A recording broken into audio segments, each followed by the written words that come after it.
Чыныбай Турсунбеков, эстен кеткис бир элес. Жарык өчүп ал кезде бардык жерде, жада калса Бишкекта үлүңдөгөн. Жашоосуна нааразы алсыз пенде, жакшылыктан сенелең түңүлбөгөн. Гүлүңдөсөң жарк этип канча жүрөк, үлүңдөгөн Бишкекта күлүңдөчү.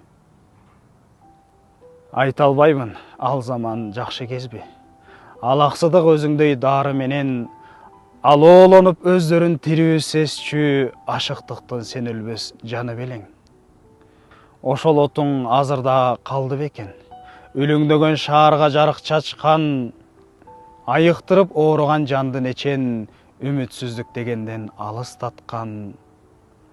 Ал жарыгың азырда калды бекен, бир жан эмес Бишкекке жарык чачкан.